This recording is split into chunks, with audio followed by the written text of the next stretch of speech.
Bonjour et bienvenue à toutes et à tous. Merci d'honorer ce webinaire de votre participation. Ce webinaire qui porte sur le suivi et évaluation de l'adaptation au changement climatique, méthodologie, approche et indicateurs. Initialement prévu, nous devrions avoir les expériences du Bénin et de la Tunisie. Mais malheureusement, la Tunisie ne pourra nous présenter son expérience. Nous aurons seulement celle du Bénin. Avant qu'on ne commence le webinaire proprement dit, il y a déjà plusieurs questions qu'on a reçues. Certains participants qui se sont inscrits déjà ont demandé s'il y aura des attestations. Bien évidemment, il y en aura à la fin des 10 webinaires. Le webinaire d'aujourd'hui sur le suivi et évaluation est le 9e que nous organisons. Et déjà, nous sommes 265 personnes en ligne connectées.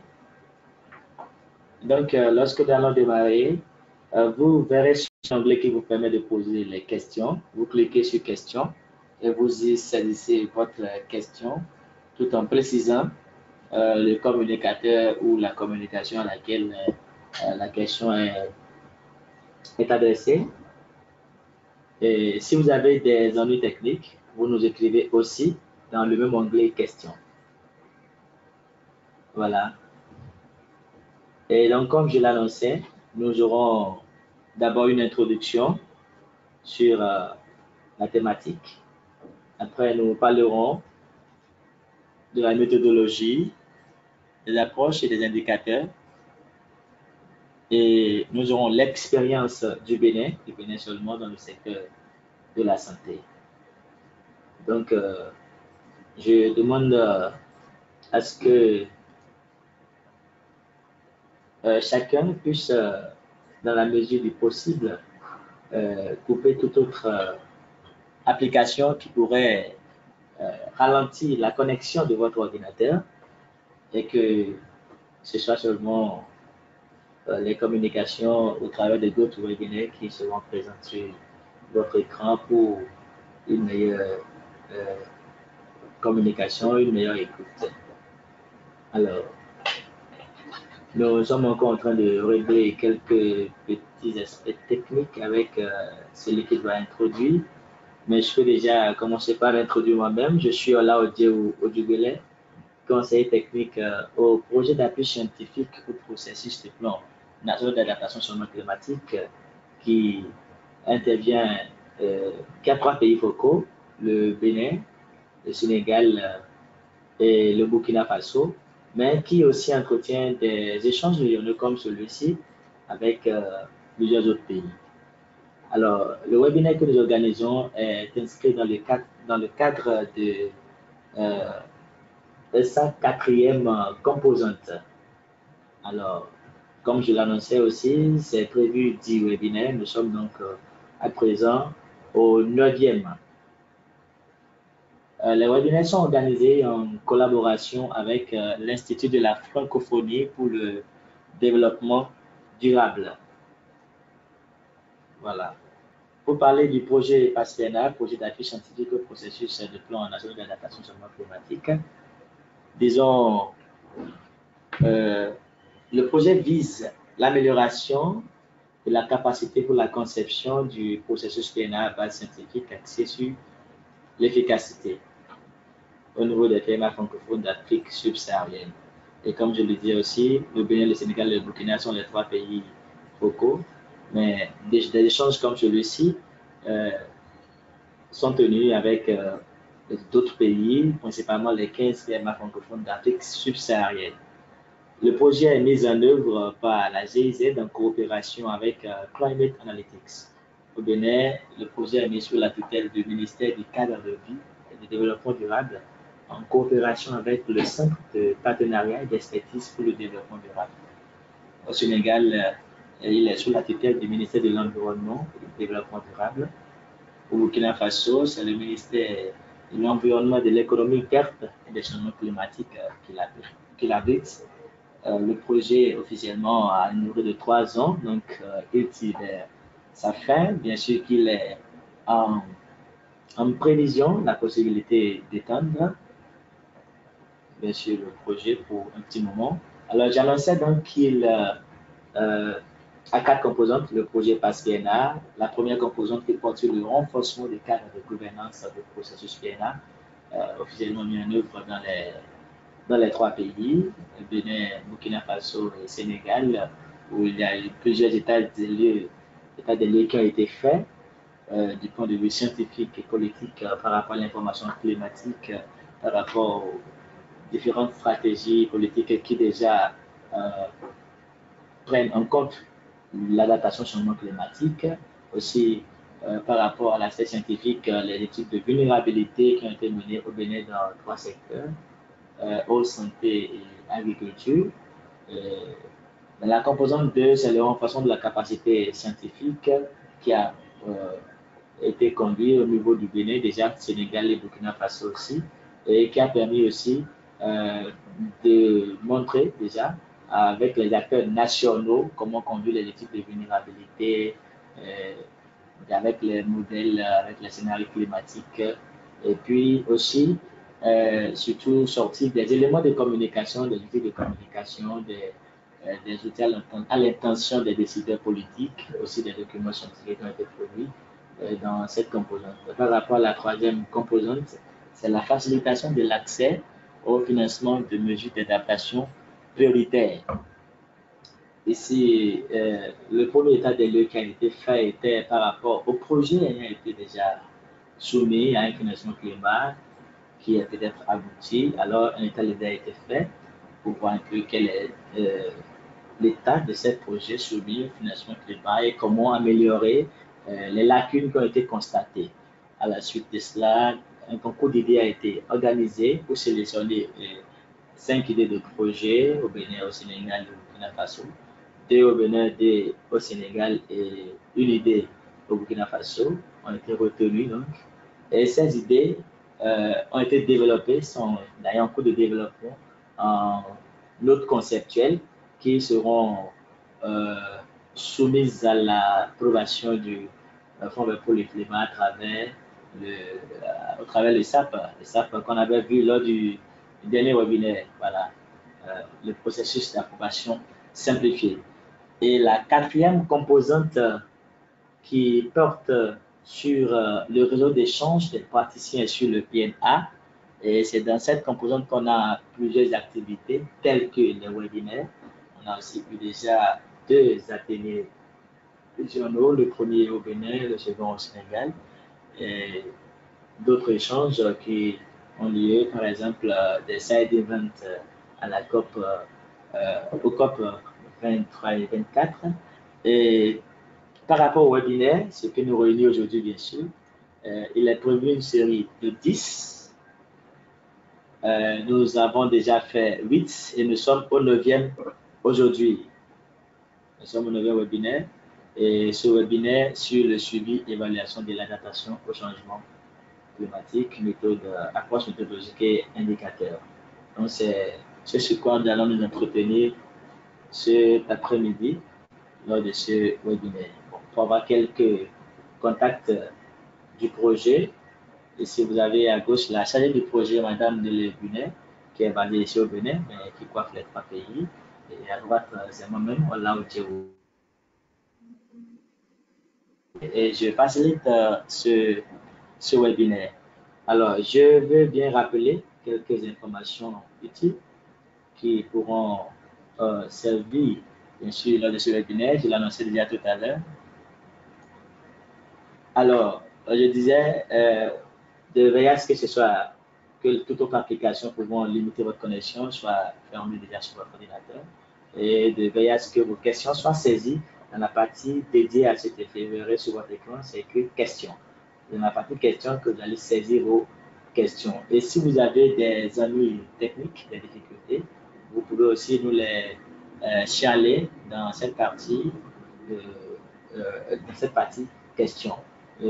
N'oubliez pas de préciser le communicateur auquel vous vous adressez lorsque vous mettez déjà votre question dans la partie qui est dédiée à cet effet. Alors, nous allons à présent passer aux communications. Euh, L'introduction est prévue pour être faite par Kamal, mais il a quelques ennuis techniques à son niveau. On va donc demander au deuxième communicateur, qui est Monsieur Lamine, qui va nous faire sa communication sur les approches méthodologiques. Alors, le professeur Lamine Kadi est diplômé de l'École centrale de Paris en France. Il est enseignant-chercheur et consultant international dans le domaine des changements climatiques, des énergies renouvelables et du développement durable. Il est actuellement à Global Agenda Consulting France. Voilà, on va lui passer la parole pour nous présenter les approches méthodologiques et indicateurs par rapport au suivi et évaluation de l'adaptation au changement climatique. Monsieur Lamine, oui, merci, cher collègue. vous avez la parole. Donc nous allons, si j'ai bien compris, passer la première présentation, puisqu'il s'agissait dans cette présentation de préciser le cadre, notamment celui de l'accord de Paris, dans lequel la problématique de l'adaptation et du suivi et évaluation. Ceci dit, je pense qu'on y reviendra un peu plus tard. Donc, je vais commencer tout de suite par les aspects méthodologiques.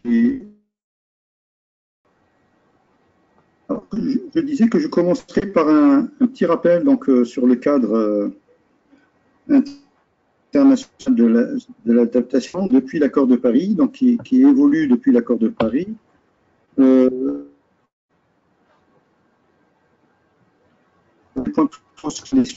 Aujourd'hui, l'adaptation est en soi par le bilan mondial qui doit avoir lieu à partir de 2023, le Global Stock Take. Et donc, dans ce cadre également, les parties ou les pays, les parties donc à la Convention de Paris, sont tenus de lancer donc des processus de planification d'adaptation, ce qu'on appelle communément les plans nationaux d'adaptation, et de mettre en œuvre des mesures d'adaptation qui sont identifiées et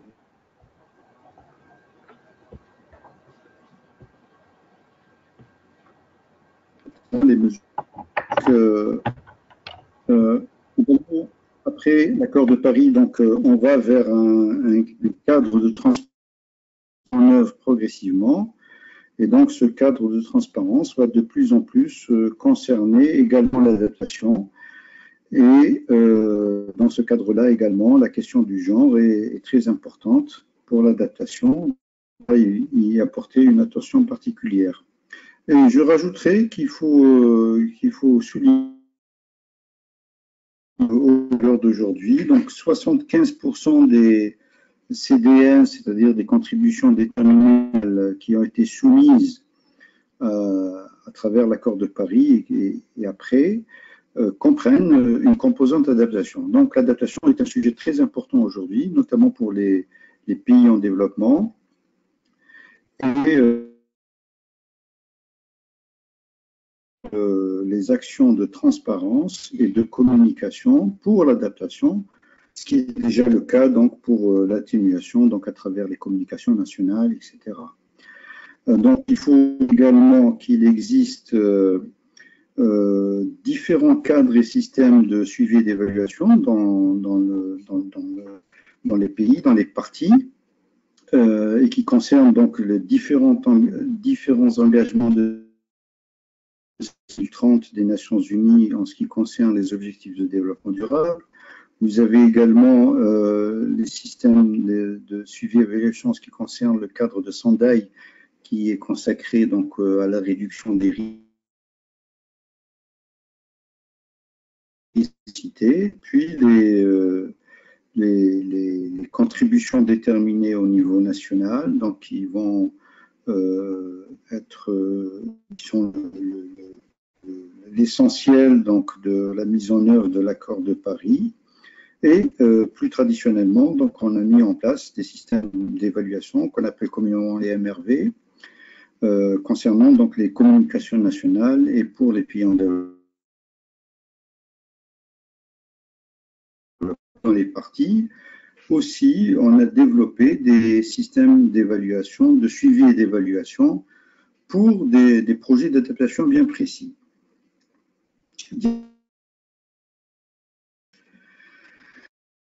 De tels systèmes ou de tels cadres de suivi évaluation, cela présente donc de nombreux défis qui sont eux-mêmes liés donc aux défis que pose l'adaptation. L'adaptation, on le sait tous, est un sujet très complexe parce que on évolue dans un domaine d'incertitude puisque les horizons sont de long terme et c'est un domaine aussi où les contextes sont très spécifiques. Donc l'adaptation n'est pas en fonction du contexte climatique et en fonction de nombreux autres facteurs. Donc pour toutes ces raisons, donc, ce sont des défis un peu complexes à relever et ce sont autant de défis donc, pour mettre en place l'évaluation.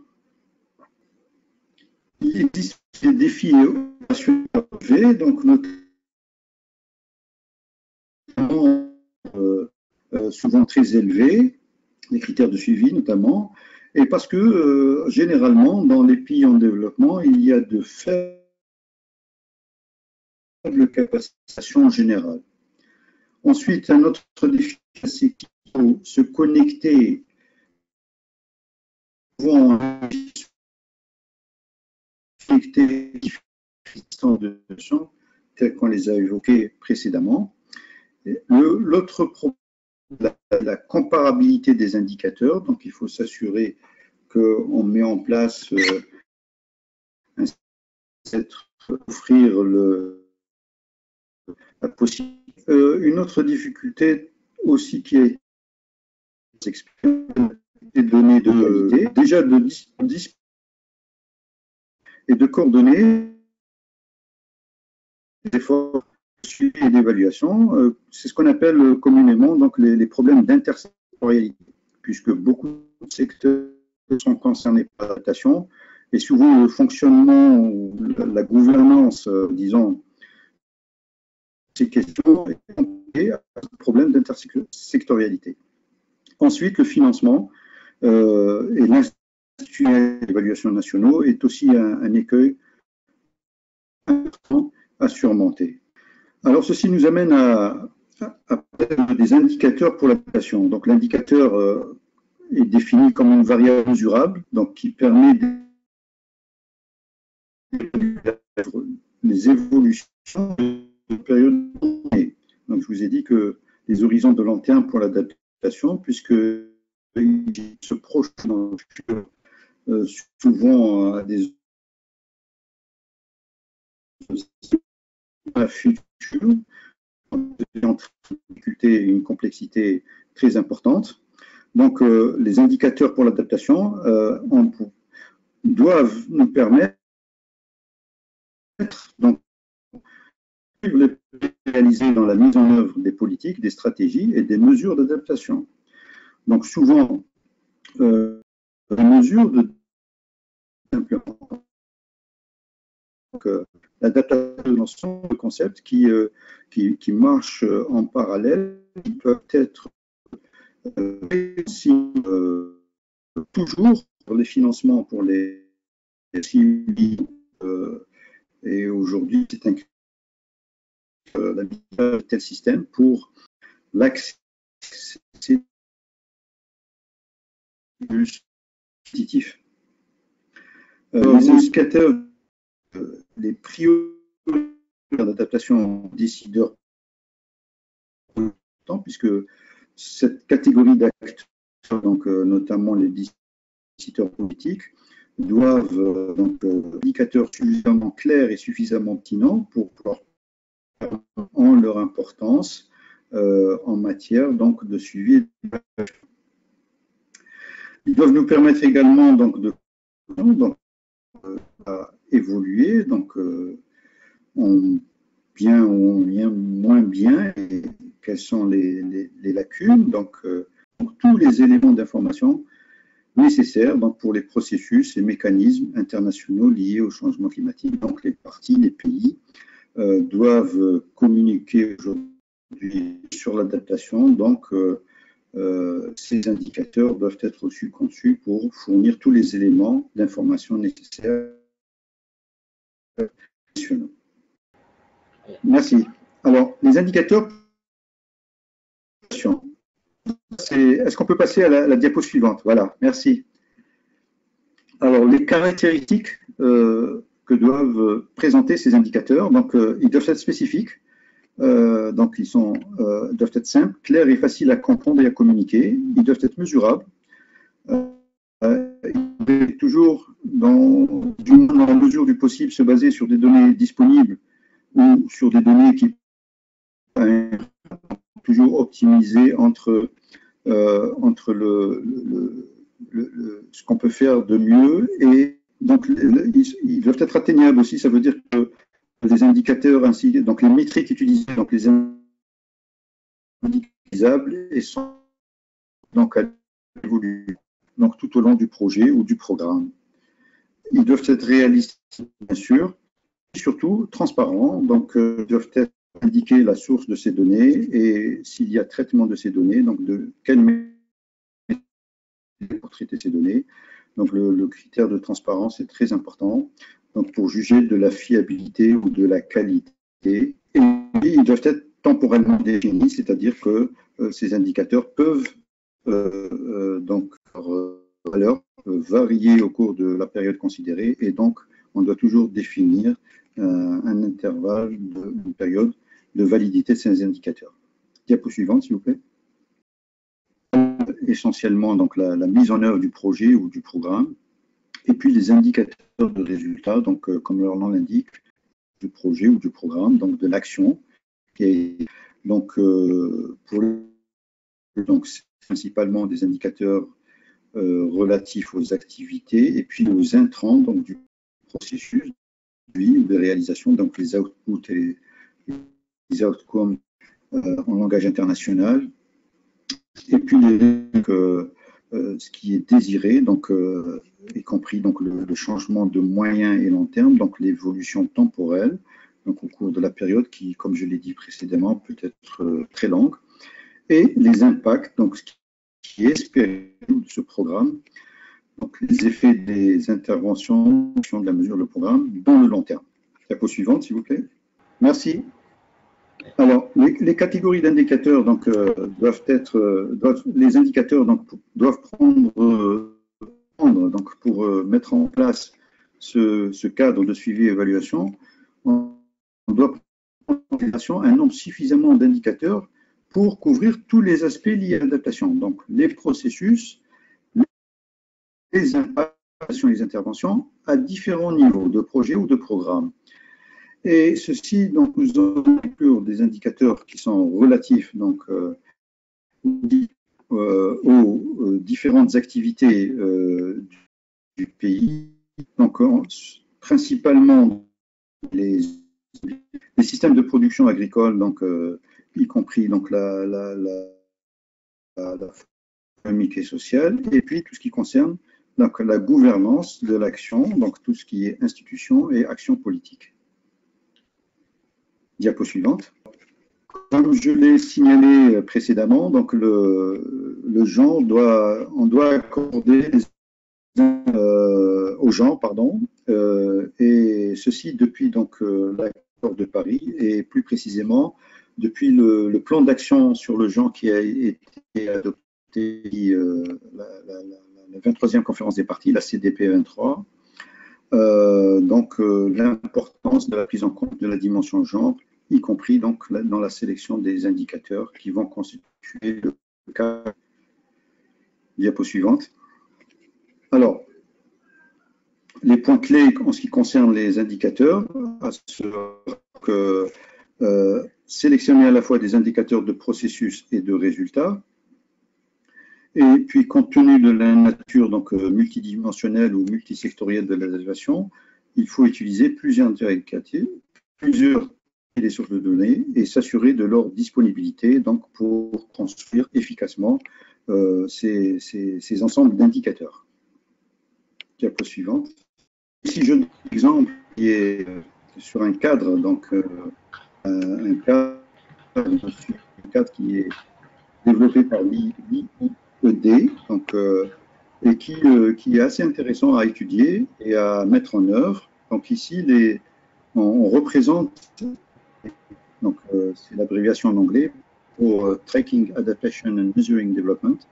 Donc si on traduit, ça donne système de suivi de l'adaptation et je le disais tout à l'heure, à considérer donc conjointement. Donc ici vous avez les différents types de prix. Elles sont matérialisées ou elles sont illustrées. C'est un peu la narration de la grande flèche entre les deux pyramides, différentes catégories d'indicateurs. Alors, vous avez une grande catégorie, une première grande catégorie, c'est les indicateurs de gestion du risque climatique. Donc, on fait Puis vous avez une deuxième grande catégorie, évidemment, c'est les indicateurs de la vulnérabilité, de la résilience et de la capacité d'adaptation ou du changement climatique. Donc, en termes de biens, de moyens, de substances et enfin, une quatrième indicateur et les indices climatiques, donc calibrés et compte les indicateurs de la catégorie 3. Donc, toujours se référer à un contexte climatique qui, je le rappelle, évolue donc pour nous dans un domaine d'incertitude qu'il faut arriver à modéliser le plus finement possible. Diapo suivante. Alors ici, rapidement, un résumé donc, des différentes pour l'élaboration d'un cadre de suivi et d'évaluation pour l'adaptation, ce sont des différents contextes, mais les principales étapes sont représentées ici. Donc, pour commencer, il faut commencer par tout ce qui est contexte politique et institut. Il faut développer une théorie du changement donc, qui va gérer donc, cette approche. Ensuite, il faut définir le cadre. Donc, en quatrième étape, donc, développer le cadre de suivi et évaluation lui-même. Donc, identifier les indicateurs qui vont. Ensuite, identifier les sources et les nécessaires pour construire ces indicateurs. Et enfin, mettre en œuvre ou opérationnaliser ce système de suivi et d'évaluation. L'affichage de la diapo suivante, la diapo numéro 13. Voilà, c'est bon, c'est bon. Je vais signaler donc les principaux défis pour le développement et la mise en œuvre de systèmes de suivi et d'évaluation. Donc, je dirais tout d'abord que des arrangements déterminants pour la pérennisation et la durabilité des systèmes nationaux de suivi et d'évaluation pour l'adaptation.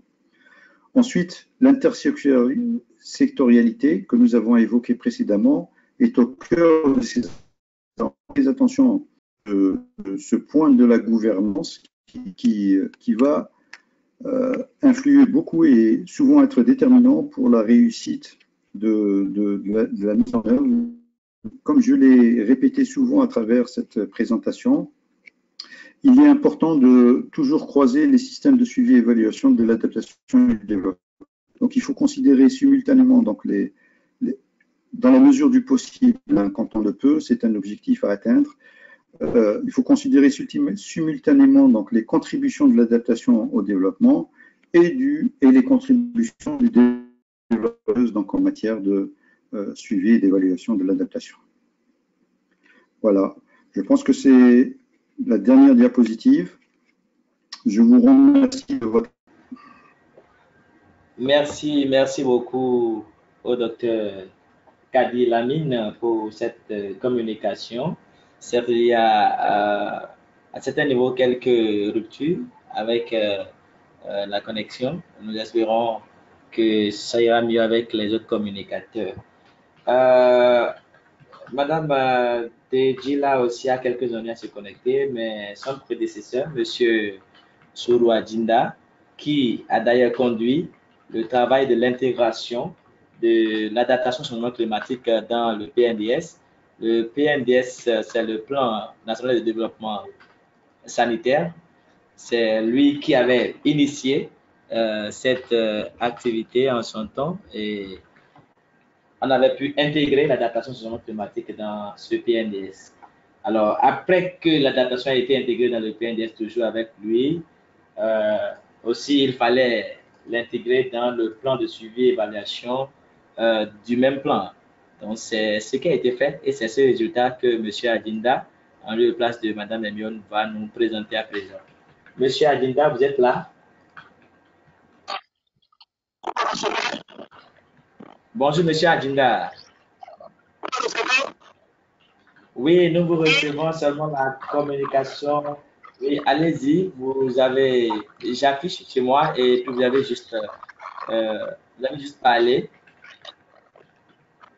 Donc, je parlerai de l'adaptation au changement climatique dans le plan de suivi et évaluation de la revue secteur de la santé en Bénin. Donc, mon exposé s'articulera autour des points suivants. Il y aura une introduction avec le contexte, la méthodologie, les objectifs. Et ensuite, je vais faire toujours sur les résultats que nous avons obtenus. Il s'agit de la formulation et de la validation des indicateurs, des fiches testing des indicateurs et de l'intégration des indicateurs dans le suivi et formulation de la revue. Enfin, il y aura la conclusion. Donc, le contexte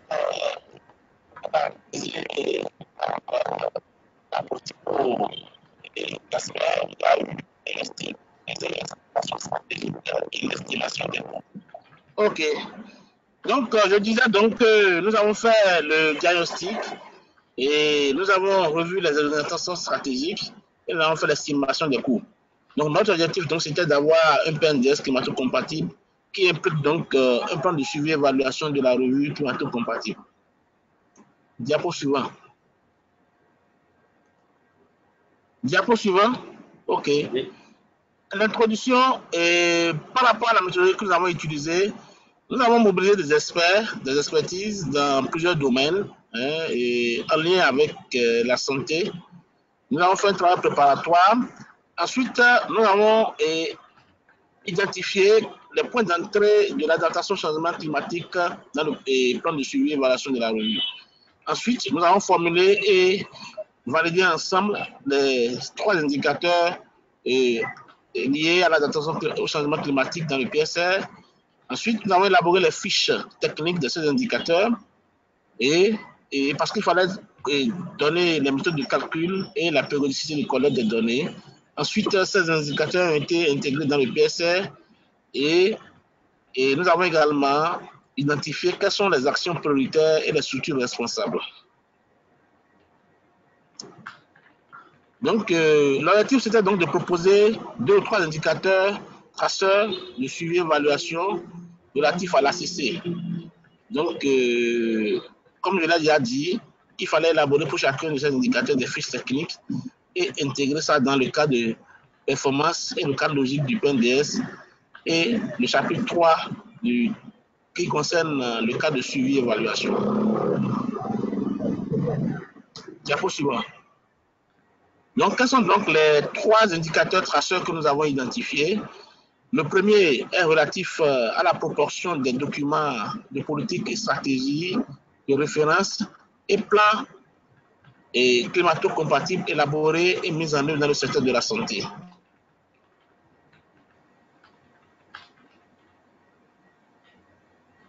Linda.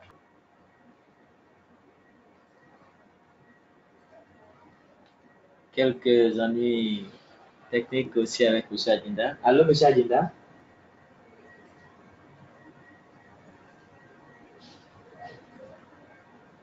Alors, je vais devoir prêter ma voix à celle de M. Adinda, puisque j'avais aussi, au niveau du PAS PNA, conduit le travail par rapport à l'intégration de l'adaptation dans le PCR. Nous espérons qu'il va nous rejoindre encore, parce qu'il est l'acteur au niveau du ministère lorsqu'on faisait l'activité. Alors, après, le premier indicateur traceur qui avait été formulé était la proportion des documents de politique et de stratégie, de référence et de plans climato-compatibles élaborés et mis en œuvre dans le secteur de la santé. Le second, c'est la proportion d'infrastructures nouvellement construites ou réhabilitées qui répondent aux normes qui, bien sûr, y compris les aspects environnement et adaptation au changement climatique. Le troisième indicateur traceur qui avait été proposé et validé est le taux de mise en œuvre des mesures appropriées pour lutter contre les maladies climato-sensibles. Il faut signaler que déjà dans le plan, le PNDS, initialement, des actions avaient été intégrées au niveau des 6 orientations stratégiques pour vraiment prendre en compte l'adaptation au niveau de tout ce qui est fait lors de la mise en œuvre du plan. Donc, par rapport à ces actions, nous avons pu sortir cet indicateur traceur. Après que les indicateurs aient été formulés, voilà, je présente brièvement ce qu'apporte le premier indicateur. Cet indicateur renseigne sur la climato-compatibilité des documents au niveau du secteur de la santé, lesquels vraiment prennent en compte l'adaptation. Et ensuite, cet indicateur renseigne sur le renforcement de la capacité des cadres par rapport à l'environnement et à l'adaptation et santé. Voilà, ce qu'il y a comme des cadres ont été formés et comme de fois il y a eu quel est le niveau d'amélioration de leur capacité par rapport à l'adaptation. Le document renseigne là-dessus aussi. Aussi, cet indicateur renseigne sur la recherche-action sur la thématique environnement et adaptation et santé. Donc, ce sont là les actions qui sont ciblées vers les éléments qui seront renseignés par cet indicateur. Le second indicateur, la proportion d'infrastructures nouvellement construites ou réhabilitées qui répondent aux normes, y compris les aspects environnement et adaptation. Lui renseigne sur les adaptations liées à l'environnement et au changement climatique, de nouvelles infrastructures construites, les fiches techniques qui incluent le volet d'évaluation d'impact environnemental et des études architecturales qui vraiment considèrent les aléas climatiques dans leur construction ou bien dans leur réhabilitation. Le troisième indicateur qui porte sur le taux de mise en œuvre des mesures appropriées pour lutter contre les maladies climato-sensibles renseigne, lui, sur les maladies climato-sensibles telles que le paludisme, les IRA, les maladies diarrhéiques et autres maladies à transmission vectorielle, la malnutrition aiguë, sévère, etc. Alors, cet indicateur renseigne spécifiquement sur l'évolution de l'incidence de ces maladies en fonction des déterminants climatiques qui avaient été déjà identifiés comme impactant le secteur de la santé au Bénin. Il s'agit de la précipitation, de l'humidité relative et de la température. Aussi, l'indicateur renseigne sur les projets et programmes de lutte contre les maladies ayant intégré les aspects environnement et adaptation au changement climatique. Et l'indicateur renseigne aussi sur les interventions spécifiques initiées pour des mesures d'adaptation en lien avec la réduction des maladies climato-sensibles, les maladies qu'on vient de citer. Alors, par rapport à la fiche technique, on a juste prévu vous présenter celle du premier indicateur seulement. Alors, le premier indicateur qui est la proportion des documents de politique stratégique de référence et plans de formation, de recherche, action climato-compatibles élaborés et mis en œuvre. C'est un indicateur d'effet et qui est défini comme le nombre de documents de politique, de stratégie de référence et de plans de formation, de recherche et action climato-compatibles élaborés et mis en œuvre dans le secteur et qui est rapporté donc au nombre de documents de politique, de référence et plans de formation qui est prévu pour être élaboré. L'unité, c'est en pourcentage. Et le mode de calcul, le numérateur de cet indicateur est le nombre de documents de politique, de stratégie, de référence et de plans de formation de recherche climato-compatibles élaborés, fois 0,30 plus le nombre de documents de politique, de stratégie, de référence et plan de formation et de recherche-action climato-compatible par 0,7 dessous de tout croissant. Ça, c'est le numérateur. Le dénominateur est le nombre de documents et stratégies de référence et plans de formation et de recherche action élaborés.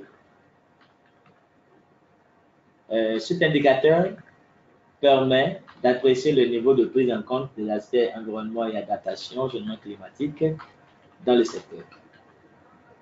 Alors, pour la collecte, il s'agira de faire de la revue documentaire et les données ont pour source les projets, les programmes, les directions techniques centrales, les agences et le site web du ministère de la Santé.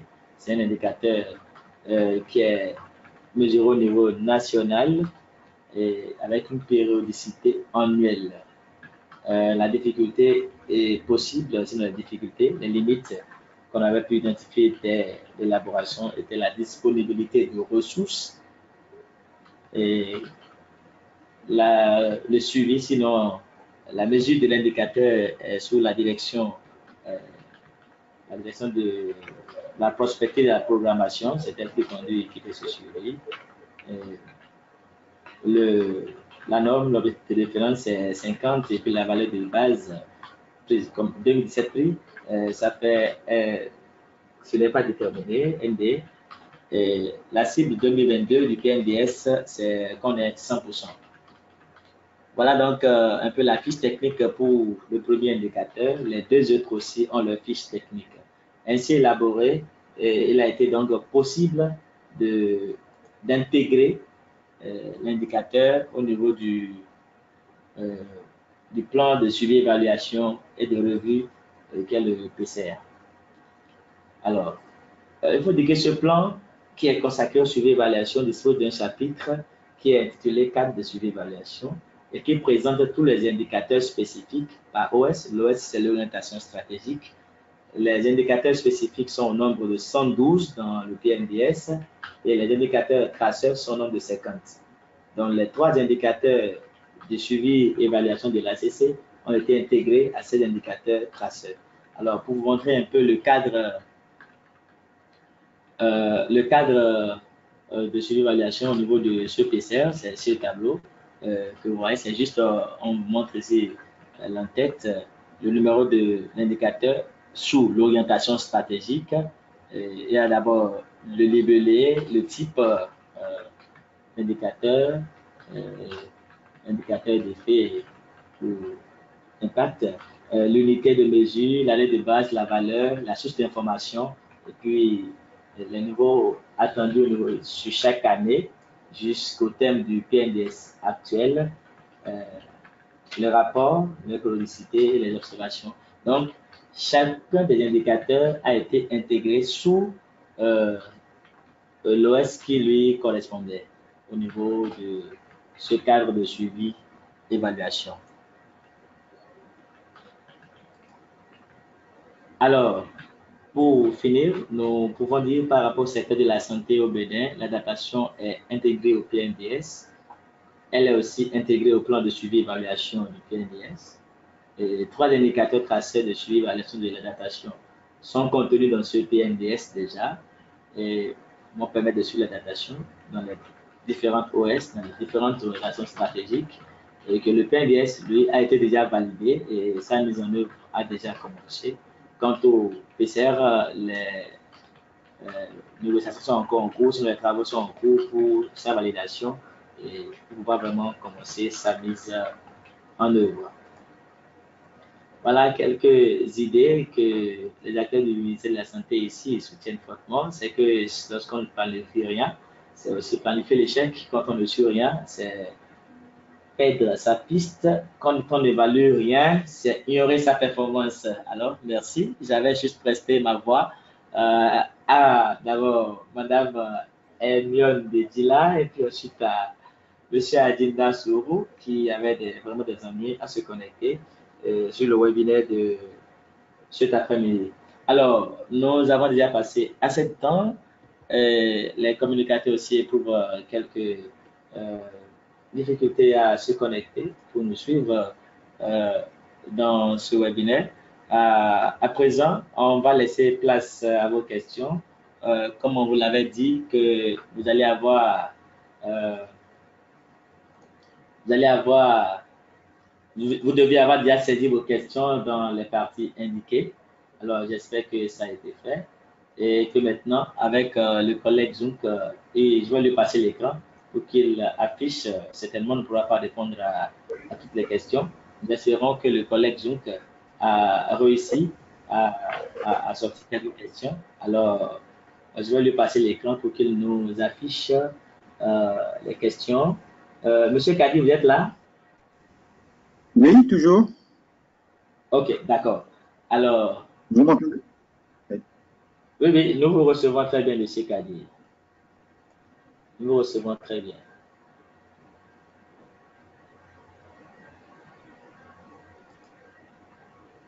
Alors, mon collègue Zoom va afficher son écran, va afficher les questions à son niveau après. Zoom, tu es là?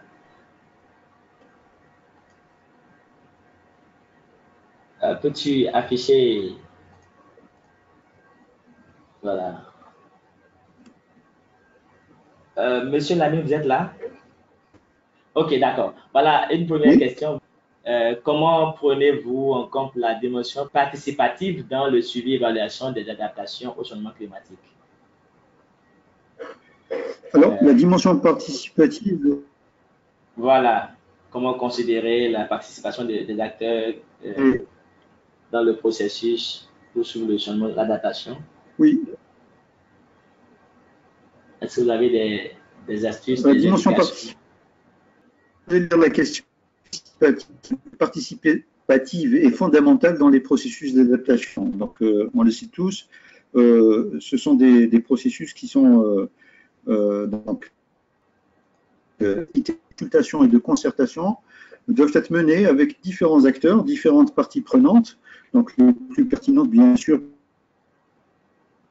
plus pour donc évoquer un certain nombre de points et recueillir l'information auprès de ces acteurs. Donc évidemment, donc, la phase suivi-évaluation, donc aussi bien dans sa phase conception que dans sa phase mise en œuvre, est concernée donc par ces processus de consultation et de concertation. Donc ils sont fondamentaux dans ces processus. Et comme on l'a dit donc dans la présentation, notamment quand il s'agit donc de développer une compréhension partagée des différents défis qui se posent donc pour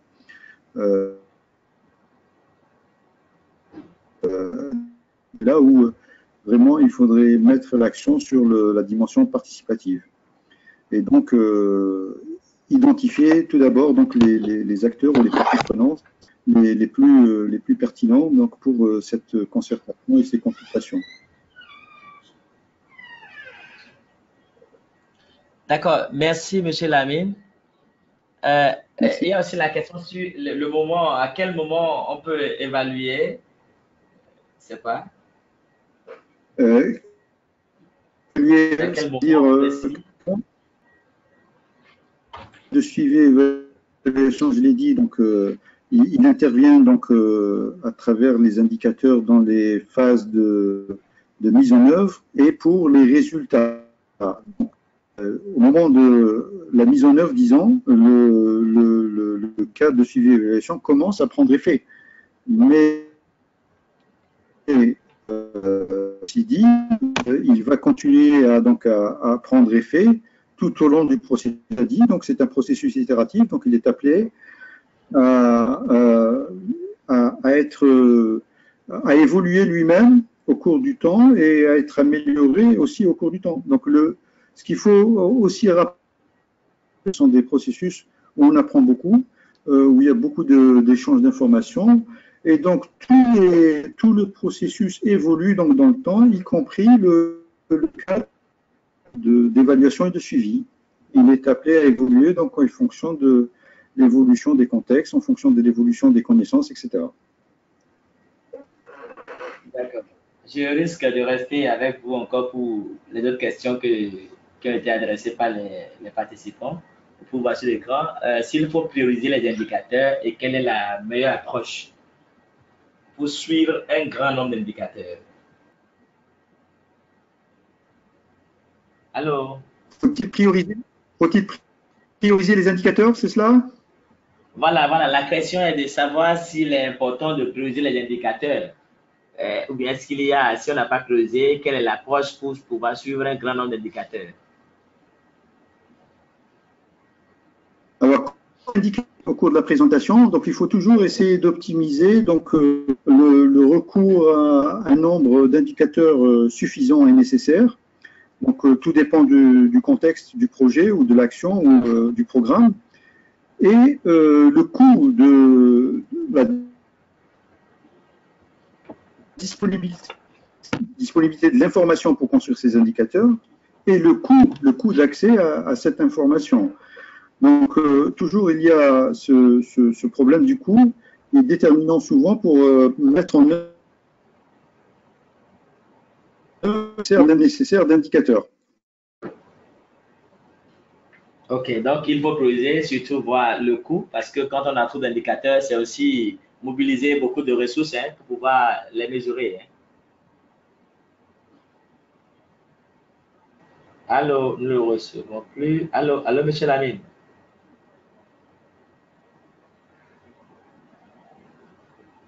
Allô, est-ce que vous m'entendez? Oui, nous vous recevons maintenant. Voilà, je disais donc qu'il faut surtout tenir compte des ressources disponibles tout en faisant une priorisation d'indicateurs qui soit aussi suffisant pour renseigner sur la mise en œuvre de l'activité ou de l'action qui concerne l'adaptation au changement climatique. Si j'ai bien suivi votre réponse. Donc, je dirais qu'au-delà du coût, donc c'est un facteur déterminant souvent, mais c'est surtout la disponibilité de l'information de qualité. De qualité. Ces indicateurs, évidemment, on n'a pas toujours accès à toute l'information nécessaire, donc souvent on est auto-limité dans la construction des indicateurs. Mais ceci dit, il faut toujours respecter la grille que j'ai développée. D'accord. Ok. Voilà, sur la question de s'il existe déjà un système de suivi évaluation, comment fonctionne-t-il? Il y a une question comme ça. Oui, il y a des systèmes dans pas mal de pays. Et je donnais l'exemple du secteur de la santé au Bénin. On devait aussi avoir l'exemple de la Tunisie. Mais malheureusement, on n'a pas pu l'avoir. Donc, mais on attend encore parce que le document consacré au suivi du secteur de santé au Bénin n'a pas encore été validé. Dès que c'est validé, les acteurs de la DPP vont pouvoir suivre, comme ils suivent les autres indicateurs aussi, ce qui est lié au changement climatique, à l'adaptation précisément. Alors, voilà. je dirais aussi, dans la littérature, vous allez trouver beaucoup de bonnes pratiques et d'exemples. Donc, dans la littérature, si vous allez regarder un petit peu sur la GIZ notamment et Transparent, le Partnership donc vous allez trouver beaucoup d'exemples de bonnes pratiques dans ce domaine. D'accord. Je rappelle aux participants tous les supports seront envoyés. Aussi, le webinaire sera disponible en ligne. On enverra aussi les liens pour qu'ils puissent accéder. Aussi, toute autre documentation relative au suivi et évaluation de l'adaptation vous seront aussi envoyés pour mieux cerner le thème. On va encore prendre des questions, toujours avec M. Lamine, puisque les communicateurs ne peuvent pas être là. Monsieur Lamine. Oui. Voilà, et à cette question. Oui, je vous entends. OK. Comment déterminer les indicateurs d'impact d'un projet ou programme du moment où c'est à long terme et que d'autres projets peuvent interagir avec les impacts d'un seul programme? Justement, j'ai expliqué tout à l'heure que toute la complexité et toute la difficulté en matière d'adaptation, c'est qu'on est dans des domaines d'incertitude. Donc, on est obligé futur, notamment en ce qui concerne les impacts. Et donc, il faut essayer donc de viser un petit peu le futur, donc pour voir ce qu'on peut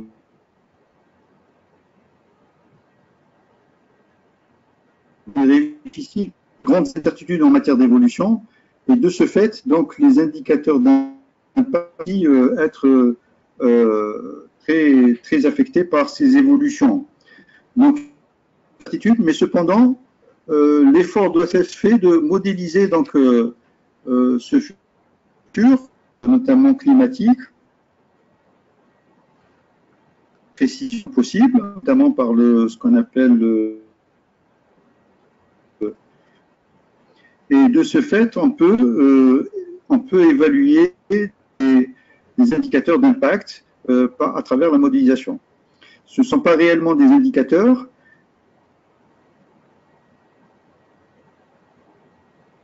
mais mesurer ou évaluer donc dans des périodes plus ou moins proches. Donc, ce qui compte, c'est la tendance pour voir si l'évolution est telle qu'on l'a souhaité. D'accord. Merci, Monsieur Lamine. Nous allons certainement nous arrêter là, mais avant de nous quitter, je voudrais informer nos participants que le prochain webinaire est prévu pour